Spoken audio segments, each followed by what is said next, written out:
एक बार एक आदमी रेगिस्तान से गुजर रहा था।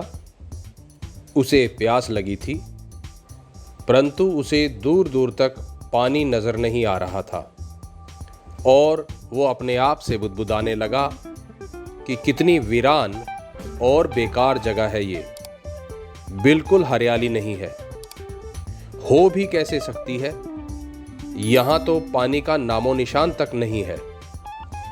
गर्मी से तपती रेत पर वो जैसे जैसे आगे बढ़ रहा था, प्यास से उसका गला सूख रहा था और उसे गुस्सा भी आ रहा था।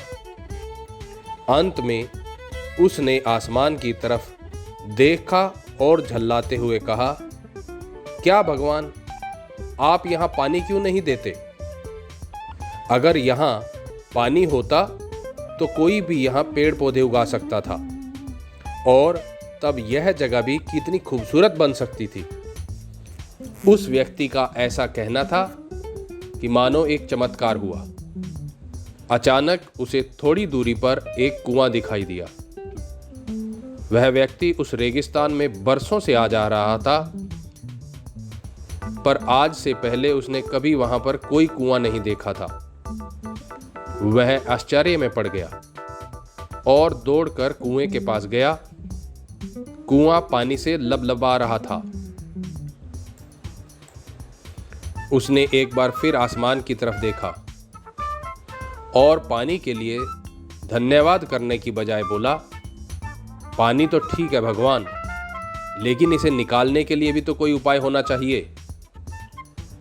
उसका ऐसा कहना था कि तभी उसकी नज़र कुएं के बगल में पड़ी बाल्टी पर पड़ी। एक बार फिर उसे अपनी आंखों पर यकीन नहीं हो रहा था। उसने फिर आसमान की तरफ देखकर कहा कि मैं ये पानी लेकर किस में जाऊं? तभी उसकी नज़र पास ही के एक झोपड़ी पर पड़ी। अब वो थोड़ा घबरा गया। वो झोपड़ी के अंदर गया। वहां उसे कुछ बर्तन भी रखे मिले। फिर उसने कहा, लेकिन यहां हरियाली करने के लिए मैं पानी किस में ढोऊंगा? उसका ऐसा कहना था कि एक बार और चमत्कार हुआ। उसे झोपड़ी के बाहर से ऊंट की आवाज सुनाई दी। अब वह आदमी एकदम घबरा गया। उसे लगने लगा कि कहीं उस रेगिस्तान को हरा करने का काम उसके कंधों पर ना आ जाए। वो यह सब अभी सोच ही रहा था कि उसकी नज़र पास ही पड़े एक पेपर पर पड़ी, जिस पर लिखा था, मैंने तुम्हें पानी दिया, बाल्टी दी, पानी ढोने का साधन भी दिया। अब सब कुछ तुम्हारे पास है जिससे तुम इस रेगिस्तान को हरा भरा बना सकते हो। अब बाकी सब कुछ तुम्हारे हाथ में है। वो आदमी एक पल के लिए ठहरा, किंतु अगले ही पल वह वहां से भागने लगा और फिर वो रेगिस्तान कभी भी हरा भरा नहीं हो पाया। दोस्तों, जब हमारे जीवन में भी चीजें हमारे मन के मुताबिक नहीं होती हैं, तो हम दूसरों को दोष देते रहते हैं। कभी हम अपने परिवार को, कभी आसपास वालों को, कभी अपने कलीग्स को, कभी कंपनी को, कभी सरकार को, कभी सिस्टम को और कभी भगवान को भी। और ये लिस्ट कभी ख़त्म नहीं होती। लेकिन इस ब्लेम गेम के चक्कर में हम कभी भी अपनी ज़िंदगी की जिम्मेदारी खुद नहीं लेते।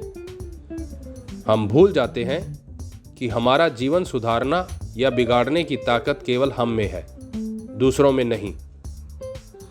शुरुआत में भले ही हमें लगे कि हमारा जीवन आसपास के वातावरण से प्रभावित होता है, किंतु जब हम अपने गोल की बात करते हैं, तो जिस तरह इस कहानी में उस इंसान को रेगिस्तान हरा भरा बनाने के सारे साधन मिल गए थे, उसी तरह हमें भी जब हम अपने गोल्स के लिए एफर्ट्स करते हैं, तो उन्हें अचीव करने के सारे रिसोर्सेज मिल जाते हैं। जैसे वो व्यक्ति सारे रिसोर्सेज मिलने पर भी वहाँ से भाग जाता है, ठीक ऐसे ही ज़्यादातर लोग केवल कंप्लेंट ही करते रहते हैं। और अपना जीवन बदलने के लिए एफर्ट्स नहीं करते। अब दोस्तों आपको चुनना है कि आपको क्या करना है, अपनी ज़िंदगी बदलने के लिए एफर्ट्स या कंप्लेन।